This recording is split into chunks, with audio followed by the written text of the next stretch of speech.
This next panel is Designing for Impact, Social Innovation, and Community Entrepreneurship, which is a particular favorite of mine. And our moderator is Kamilah Welch, who is actually a co-instructor with me, and now lead instructor of the Design for Human Health Studio. I'm not going to continue to introduce you because you're going to come up and introduce this panel and yourself. But Kamilah is someone who has really inspired me in both here at the BAC and just in the world of design and in relationship to this topic. So I'm so thrilled you're here doing this, and thank you, and take it away. Yes. Thank you, Sarah. Good afternoon, everyone. Thank you for being here. I know it's been a really long day so far, really great talks, and thank you for staying on for this one. You're in for a treat. So I want to introduce our first panelist. His name is Bill Peterson, and Bill is a founding principal architect of Derby Square Architects Incorporated, a certified veteran business enterprise, and a civil engineer in the U.S. military, who over the past 20 years has designed and constructed community, civic, and commercial projects in Greater Boston, with an emphasis on historic preservation, public safety buildings, and adaptive reuse. Bill serves as guardsman in the Massachusetts Air National Guard and the 102nd Intelligence Wing as the chief environmental engineer.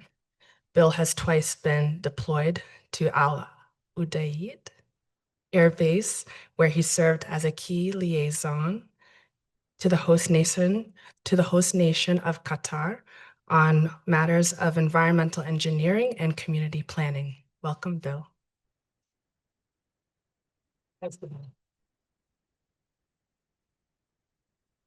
Well, thanks for having me. And, I think like most people, I prepared things I was going to say, but every talk I've heard, I feel like one little nugget has kind of snuck in there. So hopefully it's not too verbose. Let's see if that works. So this imagery shows you the duality of my career. Similar to when I entered the BAC, I couldn't afford school, and so I joined the National Guard for the GI Bill. It was that simple. I'm not sure I understood its purpose yet, but I knew I needed to find a way to become an architect, and I need someone to help me pay for it. And it's been this common thread that I'm really grateful for in more ways than I had expected. This is my team here that I was deployed with last in Al Udeid in Qatar. You could say Qatar, they're both correct. And, it's interesting when you are in a hyper-specific environment like the BAC, you think you're going to be an architect and you're going to design buildings. And it's true, except once you get out into the world, people can take your skill set and do a bunch of different things with it. I never thought I would be an environmental engineer, but the Air Force said you're going to be one. These are the things that happen when you put yourself in a position of being an architect. People are willing to let you try and do these different things. And then the other part of my life is Derby Square Architects, which is a much more conventional, traditional life of just designing buildings mostly for civic and government agencies.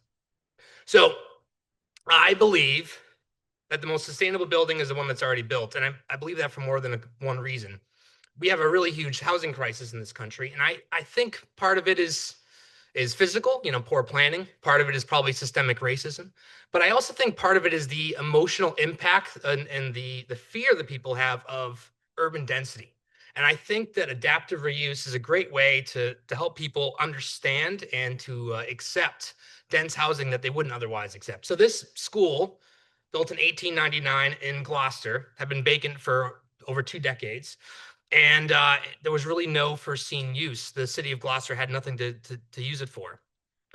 And my client, the Gloucester development team, had a vision, a nonprofit community developer of, mixed, affordable, accessible housing. I am absolutely certain while the neighborhood was very accepting and exciting for this project, if I had proposed the same thing on a blank lot in the same neighborhood, it would have never been accepted. And I think that that's where adaptive reuse can be a really great agent for change. And a lot of the time that I spent, and this will segue into later things, was getting to know the community and earning their trust so that they were comfortable with me reusing this building. But a lot of people didn't view it as just a building. They viewed it as where their their father or maybe their child went to school, and there was sort of an emotional attachment to the building. And it was important for them that the building be respected. An example where we tried to do that in the top right corner, you'll see instead of having dormers that pushed out and changed the silhouette of the building, we inverted dormers to go inward, right? So that way we could create opportunities for balconies without actually changing the overall look and silhouette of the building. And I think that's something that the community, the neighborhood appreciated, that we were respectful of the shape of the building that they were already used to. This next project is an example of the house doctor work we do. So we are a house doctor firm for a variety of agencies throughout the state, public housing agencies, schools, cities and towns. And this is for Essex North Shore Agricultural Technical School. We call it NSATS for short. And it's a vocational agricultural school in Danvers. And they wanted an event center that their hospitality students could manage and their culinary arts students could prepare the food for, that would be a multi-use place for weddings, for showers, for events, for fundraisers, all kinds of different things. But they didn't just want to build it in traditional way and design, bid, build in Chapter 149. They wanted to integrate students. And as an architect, that did make it more difficult, but I realized what a gift that was. An example of this being, you see the students there in the bottom left. The school easily could have funded having a private contractor install the roof, but they were willing to wait longer than it would take otherwise so that the students could learn the process of roofing the building. And in fact, as an added challenge, wouldn't allow the students to use pneumatic nail guns. This entire roof was done by hand, and that seems rather torturous, right? But it was a learning opportunity, it was a growth opportunity for me and for them. And so a lot of our designs changed too. So I tried to make sure that when I was designing the chimney and the fireplace, that we're designing to traditional masonry details so that they had an opportunity that they might not otherwise to learn how to build things in a really fundamental, important way. And that humbled me as an architect to remind myself that I really need to think about who it is I'm designing with, because as architects, you can different from lawyers or doctors, we don't actually perform the surgery, right? We don't actually argue in court. We're just in the background helping and supporting. So I think if we can acknowledge that someone else is actually building it, it will really inform our work. So when I was in Al-D, Qatar, I was responsible for over 600 buildings, billions of dollars of infrastructure. But what I was most proud of was the relationships I was able to build. So in Qatar, and this is true for most Muslim countries, they are a high context culture. And I realized I had to pull a thread that I learned from Don Hunsicker in his professional practice class, which is that people won't hire you unless they know, like, and trust you. And that is extremely true in Middle Eastern culture, especially when you're wearing a military uniform. You can't just sort of barge into a place and say, I know what's better for you. I have a design. I know what's going to work. People want to know who you are. They want to know, like, and trust you. So in the center there is a man I've spent over a year of my life with. His name's Mohammed Al Jada, and he's the chief environmental officer for the country of Qatar. And so his job is that when the U.S. military rolls into town, that we don't pollute on the environment, right? That we leave their desert as preserved, that we make sure that the oases are protected, and that the work that we do isn't going to have a negative impact on their environment. And in order to do that, it wasn't about knowing environmental practices or being a great writer on policy. It was about building a rapport and trust with him and his team, and a lot of tea, right? So we spent a lot of time together becoming friends and earning each other's trust. And I would like to think it was reciprocal. So amongst all these things, what I think really matters the most is context, and that as architects, as designers, that we listen more than we speak. That concludes my talk. Thank you.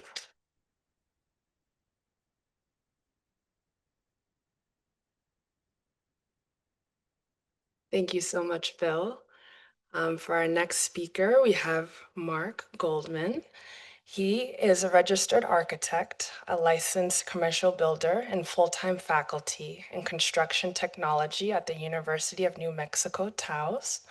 His workflow focuses on the intersection of traditional and natural techniques, utilizing the best of evolving technologies in the execution of architecture, while maintaining a holistic approach that honors the landscape and the social context of Indigenous and Hispanic communities in New Mexico. Mark is also the Vice President of CASA, which stands for the Community Alliance for Sustainable Adobe. Thank you.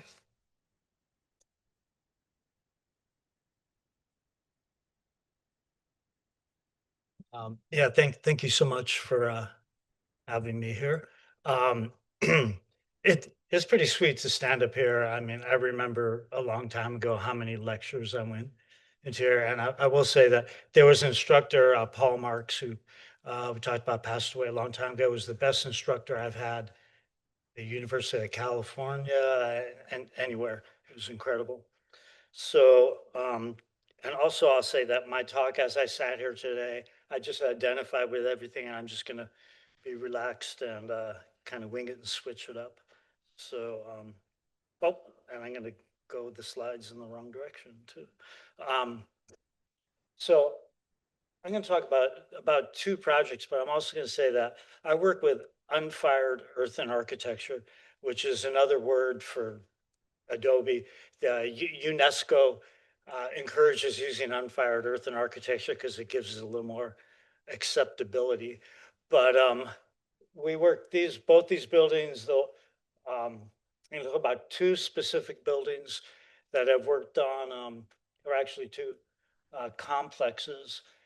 And I somehow feel I'm in the right group of peers here, but I feel I'm way off in the corner of what I'm doing, and I even forgot to hit my timer. So, 3 days after graduating from the BAC, I moved to northern New Mexico, one of the oldest communities in the United States.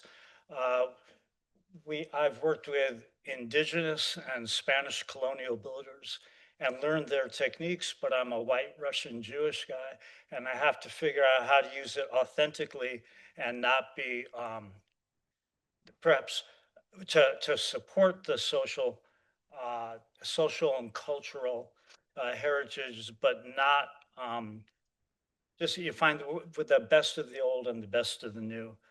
So what I'll be talking about is the Dream Tree Project on the left, which is a home for abused, neglected, and addicted teens. I'm now going on the 25th year of them as a client, and numerous buildings in their campus.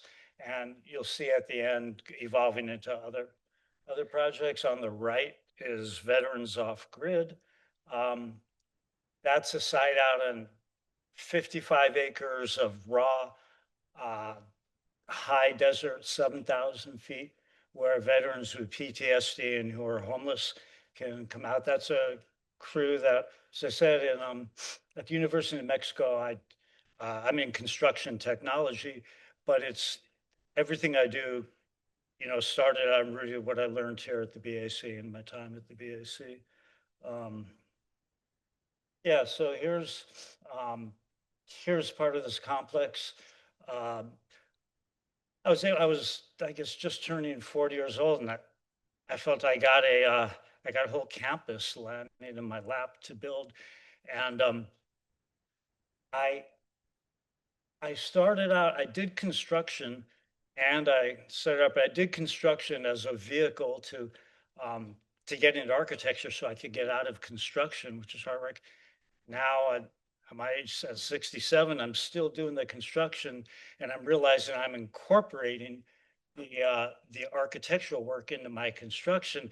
So I get to, as a registered architect, I get to design projects, work with the clients, and by building them, we could do these really complex, coved, mortise and tenon, egg-shaped buildings with natural mud plasters and showing what we called it just natural building.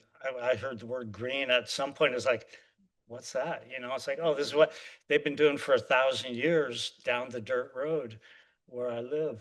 So I say that it's and the plan up there on the left was of government funding, and I had to fight really hard to get HUD to accept building with mud bricks on that particular building. And I told him there was a HUD officer in Albuquerque, 3 hours down the road. And I said, I'm going to sleep here, every day till he signed this off, because I've got a crew and money we've spent 60 grand in design, and you got to sign this. And they got tired of me and signed it. Really, I feel like I just came from the sort of the blood, sweat, and tears approach to construction, and I worked in worked on construction projects in Boston, and tricked out to these projects here. So this I should have brought my laser, but those aren't paints. These are all mud, just mud finishes with mica, with um, different materials, palettes. Totally, I think we in different ways. And the woman here was talking about high performance home. We're doing, it's the same approach, just using the palette of northern New Mexico, and with a world renowned Taos Pueblo, down the road, and teaching teaching students to do that. Yeah, this is that project. Veterans Off Grid. A student came to me, said he had a dream to create a site for veterans with PTSD. So we've been working for, I don't know, 4 or 5 years. That one I do, because I have the university job, I do most of all the work there, I do pro bono. And I feel like I'm sort of breaking all the rules that I learned here at the BAC, but breaking them with sincerity and trying to contribute. But some of these things are just, there's not clients to do it. Although I'll say with this here, this is my favorite slide here, like banditos being over little casitas. But at the end, the dream tree, which was nothing when we started out with it. Now there's 40 something employees, 46 employees. The state legislature gave them funding. We're finishing up a 10,000 square foot homeless shelter. And the Veterans Off Grid, they were just gifted, I forgot what I put there, at least 300 acres of land that for us to build a new community for veterans. And these things came out of just like, I don't know where the faith is, because I'm pretty cynical about all this, but it certainly gave some kind of impact that's tangible. And I just put that last slide there with the mountain goat that we see. That's my drive home from Veterans Off Grid. I'm here in Boston, which I love, but it's pretty quiet, lonely, dirt roads. But doing the same thing and everything that I learned here at the BAC. So thank you.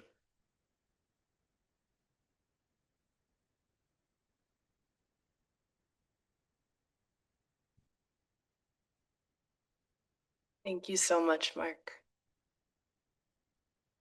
Right, our next panelist is Monica Martinez Avila. Monica is a licensed construction supervisor in the Commonwealth of Massachusetts and project manager for the Boston Housing Authority, where she oversees projects to modernize properties in the BHA's housing portfolio.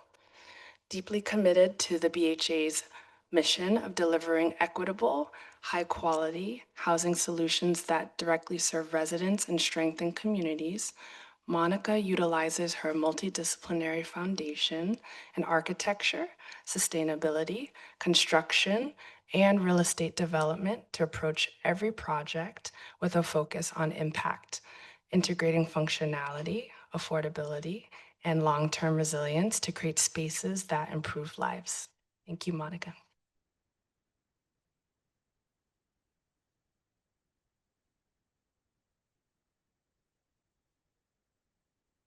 Thank you, BAC, for allowing me to be here and tell you a little bit more about the BAC, Boston Housing Authority, and what my colleagues and I do.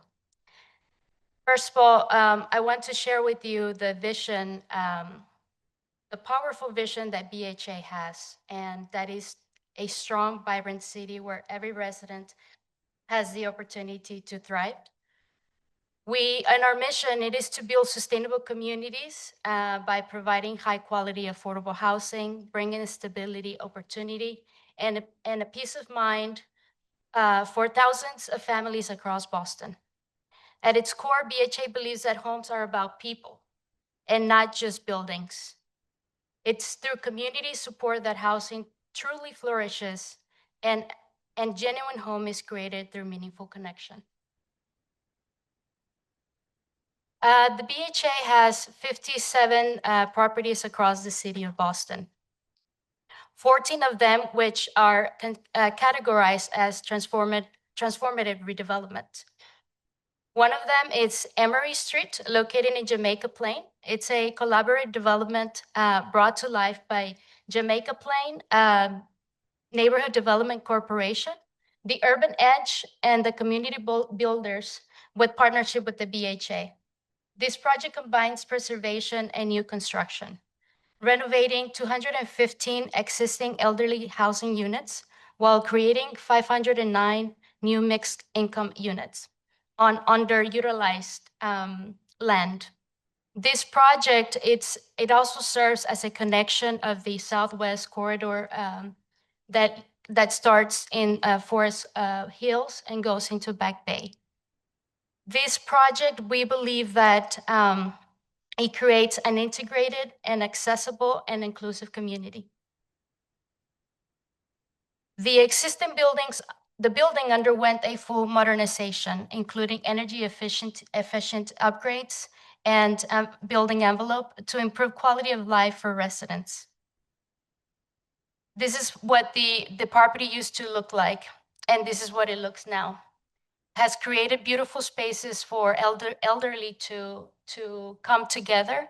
I pass through this building every day as I go to the office, and I see how elderlies are enjoying it. The next project, it's Mildred Haley. It's a master plan that it's categorized as a modernization and redevelopment. The transformative redevelopment is being, it's taken by partnership Center Street Partners, which also are the community builders, Urban Edge, and the JP Neighborhood Development Corporation. This project is one of my favorites because it aligns 4 key commitments that are pillars for the BHA, that we carry these pillars throughout all the BHA projects. And those pillars are the residents, housing, community, and equity. What is it that we do when we talk about commitments to residents? And that is by focusing the right to return and making safety improvements to the site, and by protecting tenants' rights throughout every phase. For housing, we ensure one-to-one replacement of existing public housing while also adding new affordable and moderate income units that creates a mixed income community. And for community, the redevelopment introduces new streets, pathways, and open spaces that this project is connected to the other neighborhoods. This project is also located in the southwest corridor.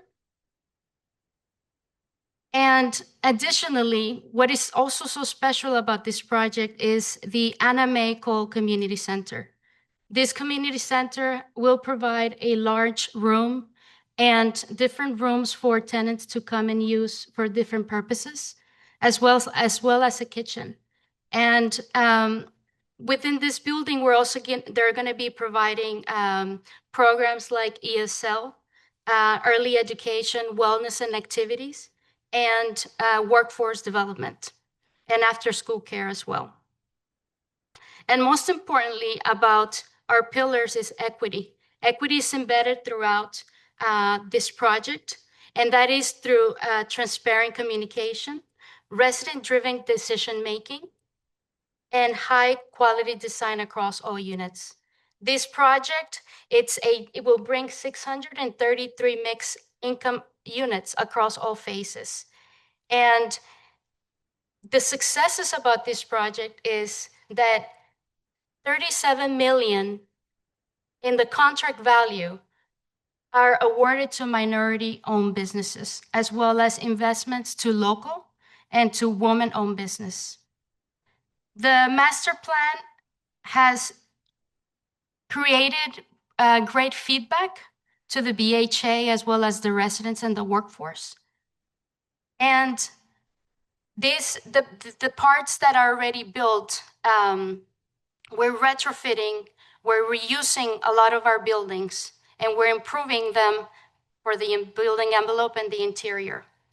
And by doing all this, by creating the modernization and redevelopment, we're creating opportunities. And we're also creating a place where people can call home and when they feel pride. One of the things that we did was that we did through a RFP, request for proposal, to our local artists around Boston. And we got a lot of local artists to come into this development, and this is part of their work.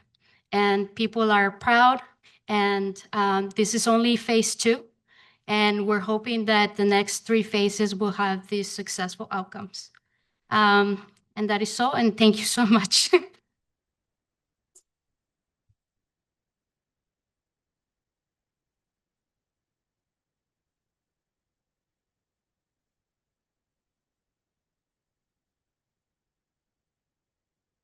Thank you so much, Monica. I'm going to invite all of our panelists up.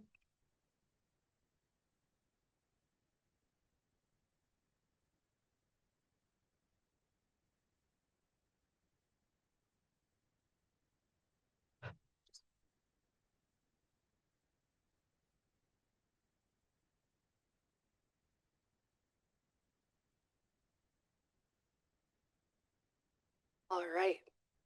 Is this on? Yes, okay. So just to lead in a little bit before we get into our discussion, to just ground everyone here, in talking about social innovation, one of the ways to think about social innovation is that it's coming from a capacity to draw individuals, organizations, and institutions together. It's characterized by the capacity to connect differences and crosses boundaries between different organizations, sectors, and disciplines. I'm so grateful that we have the gift of learning from each of you today, because you represent such a range of critical expertise, and I thank you so much for what you will share. So for our first question, thinking about context, could you all bring us a bit deeper into the context, whether that be a personal, cultural, or material context of the work that you do, and how you've honored that as the start for understanding how design can have an impact and become a catalyst for positive social change? Is there anyone who might want to start first? Sure. Thank you. I will. That one I can answer very clearly. At the beginning of the Dream Tree project, which is this multi-decade project, it was speaking to 3 social workers who identified a need in the community. We're a remote mountain community, 2-3 hours in the Rocky Mountains. There was no shelter for abused, neglected, or addicted teens. So they were a better judge than I was on what was needed. I got pulled in, and I had just come off of building a big luxury home with a 60-foot swimming pool and a 5-car garage, Ferrari collection for whatever up in the mountains. And what my methodology, and still to this day, is to drag in custom builders and all the tradesmen and say, hey, let's do this for a community-based organization, use the same skills, use local materials, and tie into the community. So I came out of the BAC thinking I'm gonna work and do it all myself, be a mason, carpenter, this and that. And where things clicked was working with the community and reaching out and just being a role player. Thank you so much. Thank you, Mark. Bill, you want to go next?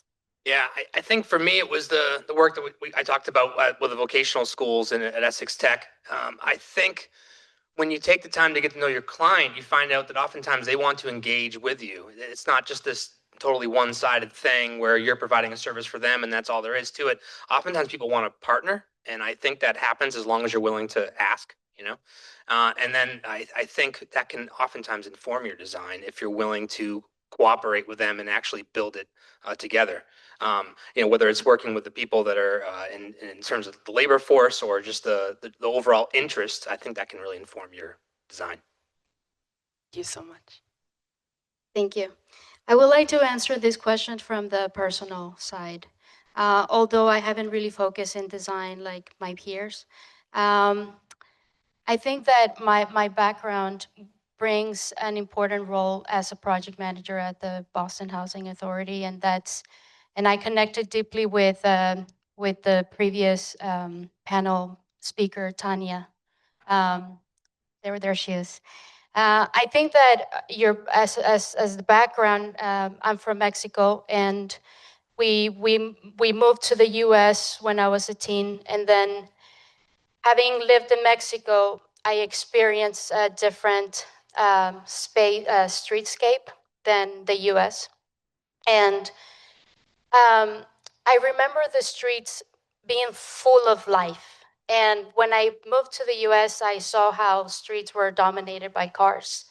And this contrast has led me to study sustainable urban design, where I learned that, or where I experienced beautiful community-driven spaces in Sweden. And I learned from the philosophy from John Gell, whose philosophy is first life, and then spaces, then buildings. And I carry on that deeply because I lived that. And then as I was an adult, and then I had already a background in architecture, but then now it was urban design, and it was like, what's next? And again, Tanya referencing, she mentioned about that architects we're weird because we always want to learn and there's no stopping. And so from there, I decided to dig in more into construction, where my heart is. And then after that, I came together and I said, okay, I have all these backgrounds, but I'm back to the US. How do I put my background in one together and create communities? Because as an architect, when I was studying architecture, I focused more individually in buildings. And then in urban design, I got to see the whole picture. And then construction, it was more like in-depth detail. And so I said, what can I do with these three things? And then I thought, who makes the calls? And those are the developers, because they have the money. So I said, real estate development. And I was very happy to have found the BAC. And here I learned it was an open door for me. And so now at the Boston Housing Authority, I'm trying to put all my expertise. And one of the things that I enjoy about the BHA, it's its mission. And we designed for people. We designed for not just for the community, but for the whole city. And so going back to your question is, how do we make this project successful? And I think that is through a collaboration between all these disciplines that I just talked about. But the most important one is the tenants, the residents, the community. And that is who we work with. And we make them part in our projects from the very beginning before we start planning. Speaking to the residents becomes the first thing when we approach any project. And I think that wrapping to your question is, we design for impact when we collaborate, when we create a collaboration among all disciplines, and always looking for who's going to use it and who's the end user, and those are the residents. Thank you so much, Monica. That's a really great segue actually into the next theme. So looking at community regeneration and what is the role of the designer as a facilitator or even as an instigator and as a partner. So the next question is, what is the role of community entrepreneurship in the regeneration of places, of communities? And how can designers be facilitators, instigators, partners in that work? How do you awaken the best in the community and also equip them in innovative and generative ways? So Monica, you started to talk about that already, which is really powerful. But if I could ask like a follow-up question, especially given your background growing up in Mexico City, how do you think we can move from housing to habitats that allow communities to endure? I think that community entrepreneurship is the spark that drives community regeneration. And in order to succeed, we need to allow residents be part of to be a stakeholder. And one of the things that I've seen in Mexico, I lived in Mexico City. I am from the north part of Mexico, which it's also very different from the center. I got to experience that people love community and they're driven by it, and they want to design everything that is related to protect the parks, the green, and um, and I think that's what gives life to a culture, to a community. Every working also in Ecuador in affordable housing was very different from Mexico. And everybody has different cultures. They see materials in different ways.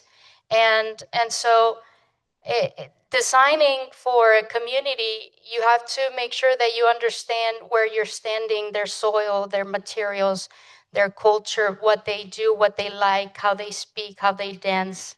And I think that that's how you design around those needs, around those behaviors. And that's how this collaboration begins to happen. I hope I answered the question. Yes, thank you so much. Bill or Mark, would you like to share? Sure. Yeah, I think I agree with so much of that, but I'll go slightly off script in the sense that where that resonated for me was I had this epiphany early on in starting my business that I was no longer just an architect, I was a business person. And I think that's often forgotten about if you're an entrepreneur, if you're running your own practice, that who you choose to hire as a painter when you're renovating your office, who you collaborate with, what bank you partner with. These are other opportunities where you as an architect or a business owner can have impact too in terms of who you bring into your fold. And a way that I've realized that without understanding the gift that it was is joining a lot of civic groups. So Chamber of Commerce, I'm part of Salem Main Streets, getting more involved in my church. I noticed as I got older, perhaps that was having kids. But I've noticed that can be a really great opportunity to learn more about the impact that our work has economically too. So, us architects have a lot of decision-making opportunity that I think has a pretty big impact on the community that we don't always think about necessarily. But the more that you step outside of your architecture office and interact with other business owners is a great opportunity to do that. And like Andy was mentioning, I don't know if she's still here, about her joining the Goldman Sachs 10,000 Small Businesses. It's a program that Babson hosts where you can learn about other business owners. And again, another rabbit hole, but I think us as architects should at times pause and recognize ourselves as business owners as well. Thank you.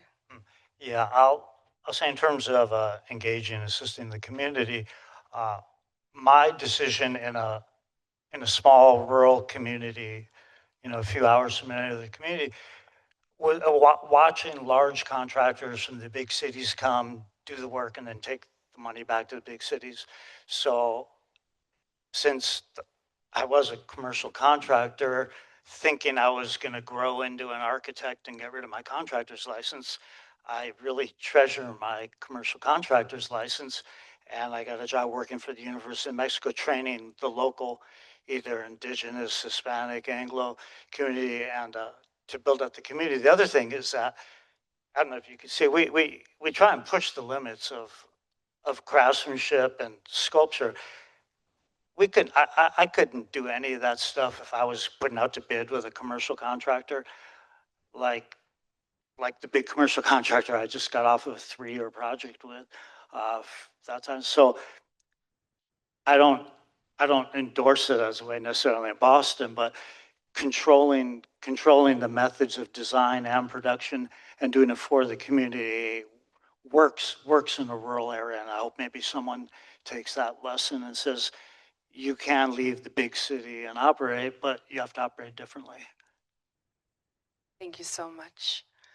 And moving to our last question, theme around preparing for the realities of designs that are catalysts for positive change. It's a question posed to everyone.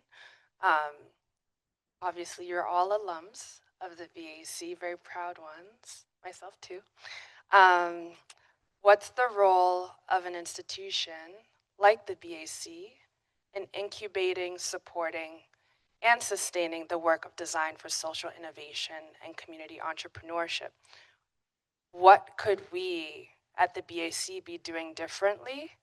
What are we learning for?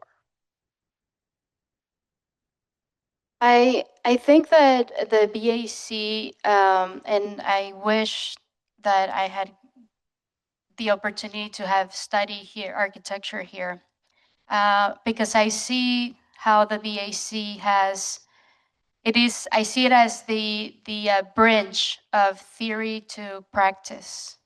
And I see it throughout my company, through BHA, how a BAC alumni, it always stands out from everybody. And that is because we learned that theory, you have to put theory into practice. And I think the BAC has done so well doing that and continues to do it. Another thing is that from my perspective, I study real estate development here. And one of the things that I did on my last semester was to start, I joined the Urban Land Institute that semester, and they had a project, and I was invited to do it. And I invited my colleagues, and my colleagues were in real landscape architecture and architecture. And so forming that collaboration is, the BAC has all those disciplines already. And so by forming collaborations among students and bringing this collaboration and making it happen with other stakeholders like the city and the state, and bringing local developers or nonprofit developers, creating this innovation happen here, I think we can create more things. And I think that's something that the BAC can do better. But overall, I think the BAC has prepared every designer that I know of, that I have come into contact. They have done a well job. And so just proud alumni here. Thank you so much. Anyone else? Yeah, going down the line here. I think the BAC prepared me technically, and I'd like to see more, I think, inter academia collaboration. And I feel that, or I hope, coming out here, there's something very fundamental and sustainable about rural living and living with the land, not just with a man-made environment. So I'm throwing out, I'm faculty at University of New Mexico. If anyone knows anyone that wants to learn Adobe, actually we have a 10-day really cool introduction to Adobe construction, that there's some spots. But in the future, my dream, and this is why I came back, I'd love to have some young people come out to Mexico, meet do they even know there's 1,000-year-old Pueblo and, culture still living in their traditional ways at the end of my dirt road. So, that's my thoughts. Thank you for that invitation as well. That sounds like a nice vacation, actually. For me, I learned, I think, more at the BAC in the hallways and in the loft than I probably did in the classroom. And it's not to say that I didn't learn Revit or I didn't learn software, or I didn't learn watercolors or all this stuff.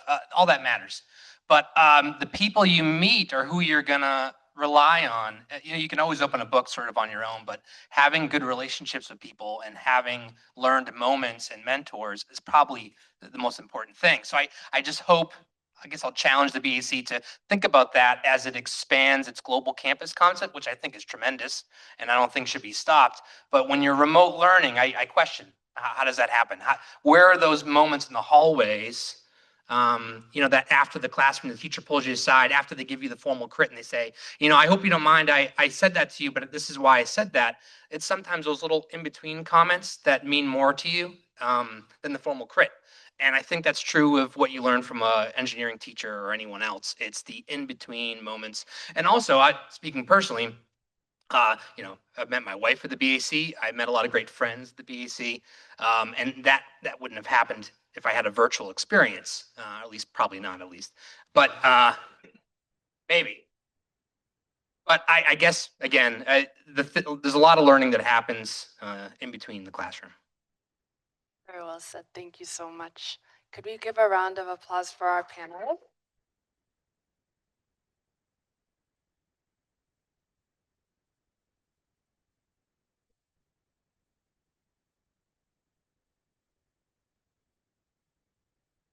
We're going to take about 5 minutes to do Q&A and then take a moment for a break. But Kamilah, we haven't heard about you. So I'm wondering if you could introduce yourself and where you come from and what you're bringing to this conversation. Sure.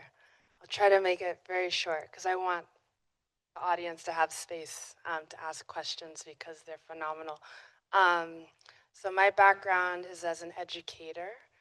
So I've taught throughout BPS, charter schools all around Boston for a very long time. My background and training is in secondary history, so high school history courses, English language arts. But I come from a very interdisciplinary lens, so students are really challenged to see themselves in the material. We're trying to make sure that it's not just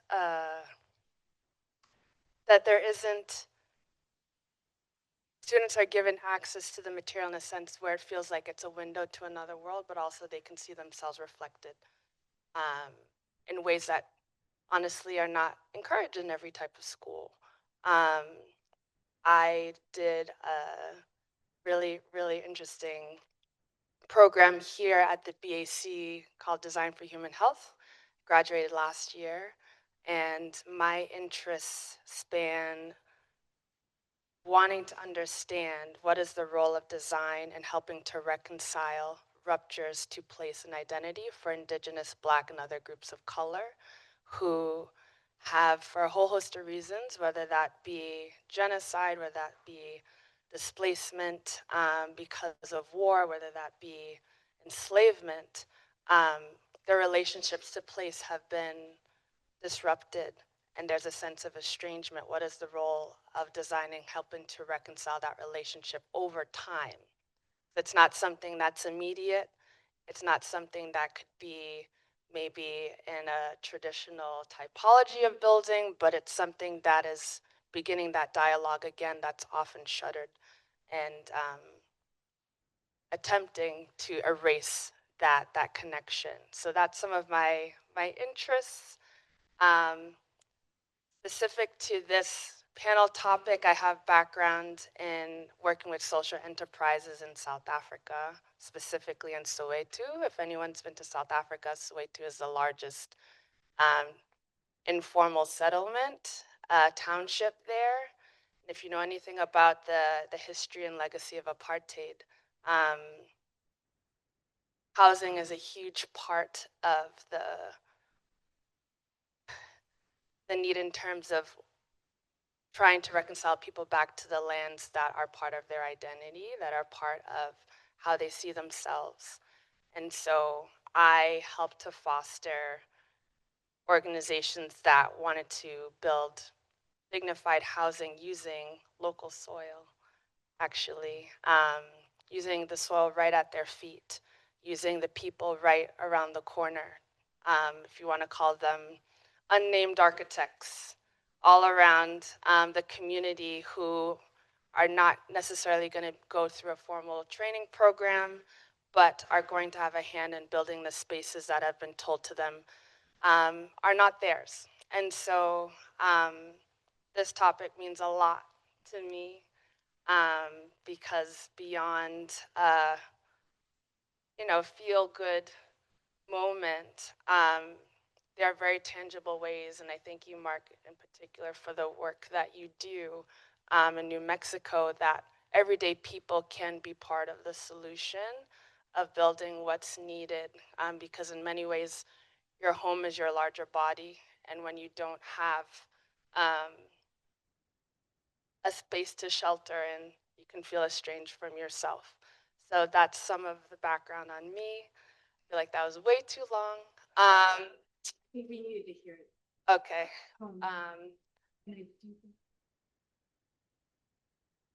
Okay.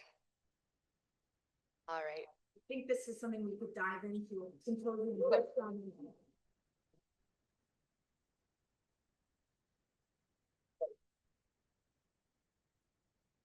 Thank you so much.